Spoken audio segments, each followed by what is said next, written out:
O fim da União das Repúblicas Socialistas Soviéticas desenrolou-se ao longo de 5 anos, a partir do momento em que Mikhail Gorbachev assumiu a liderança do Partido Comunista Soviético em 1985.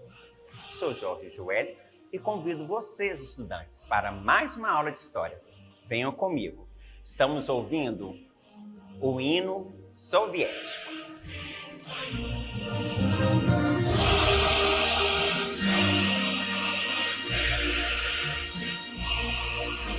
Com esse hino, nós vamos dar início à nossa aula.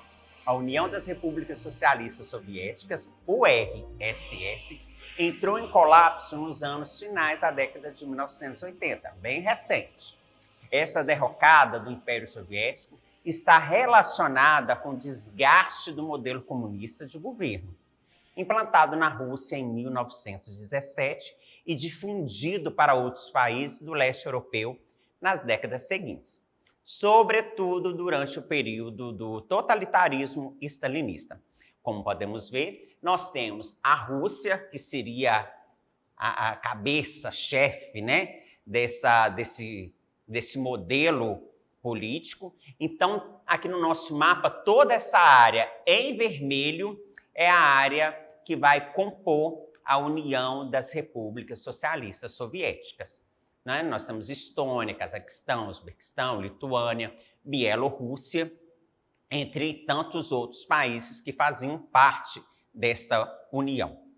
Então, o período do totalitarismo stalinista, ele compõe essa união, tá? O governo centralizador e coercitivo da União, das Repúblicas Socialistas Soviéticas, a partir da década de 1970, foi se tornando incompatível com a realidade da globalização e da modernização tecnológica apresentada pelos países onde predominava a cultura política, democrática e economia de livre mercado. Então, enquanto que lá na União das Repúblicas era um sistema socialista, comunista, fechado para o mundo, eles comercializavam entre si, em sua maioria, claro.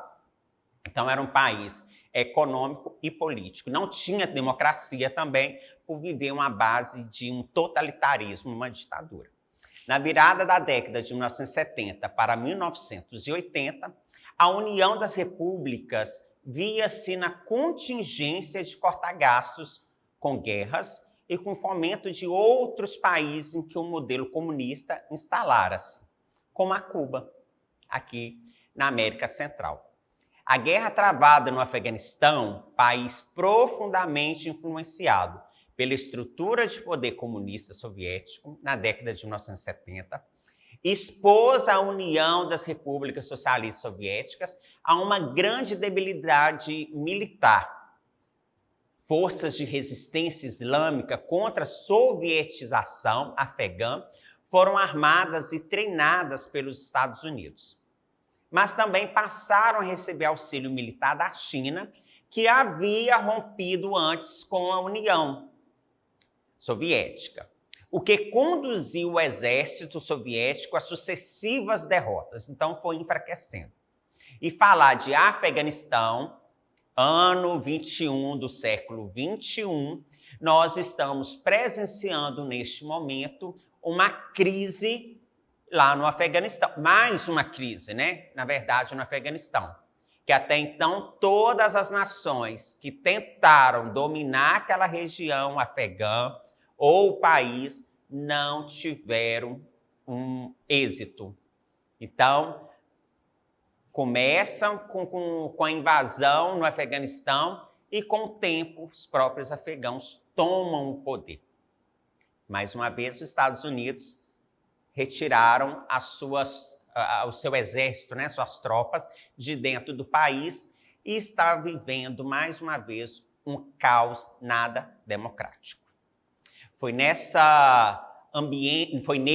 ambiente que houve uma nova eleição no Partido Comunista Soviético em 1985, na qual foi eleito como novo líder Mikhail Gorbachev, ou Gorbachev, né? A gente vai ouvir muito isso também. Gorbachev em russo e Gorbachev, em português.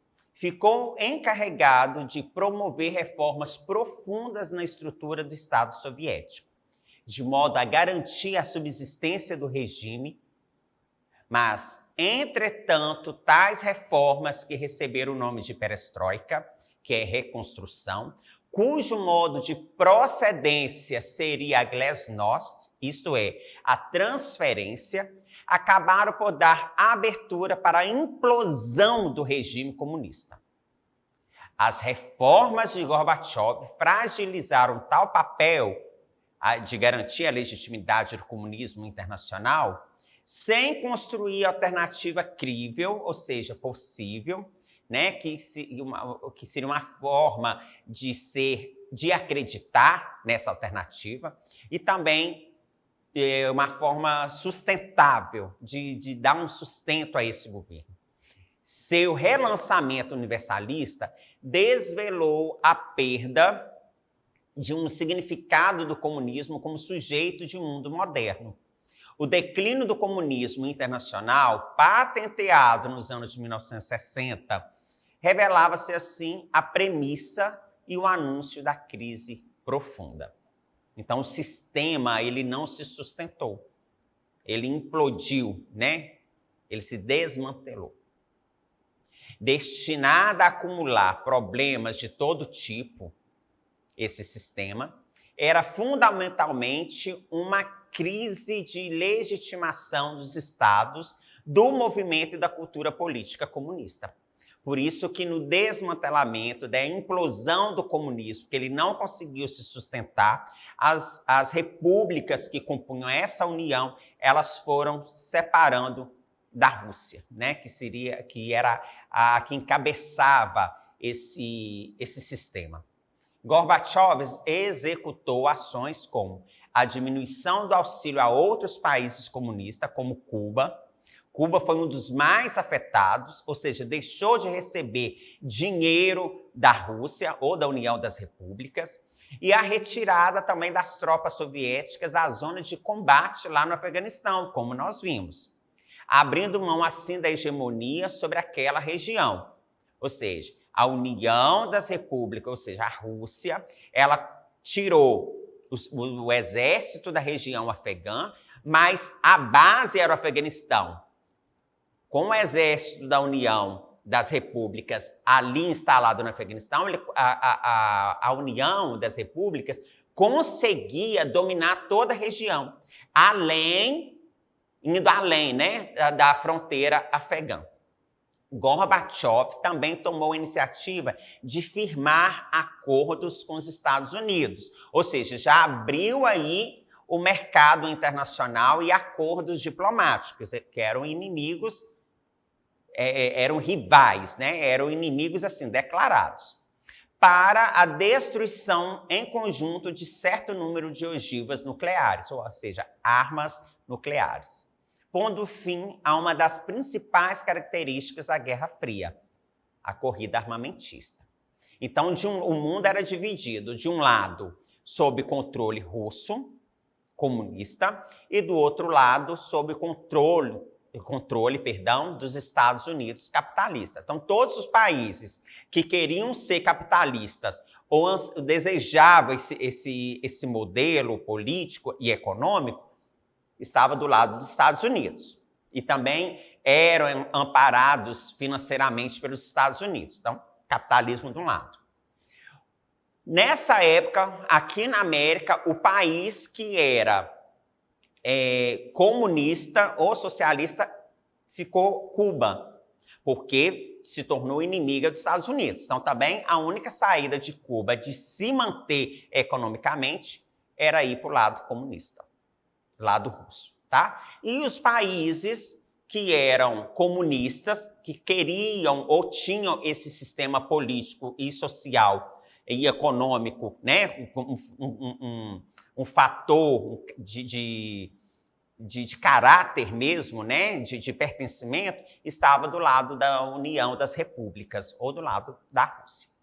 Então, também houve ainda um fatídico episódio ocorrido em 26 de abril de 1986, o acidente com o reator atômico da usina nuclear de Chernobyl, na Ucrânia, ou, em português, Chernobyl, que rendeu ao governo de Gorbachev transtornos incalculáveis, além de revelar ao mundo a ultrapassada tecnologia soviética.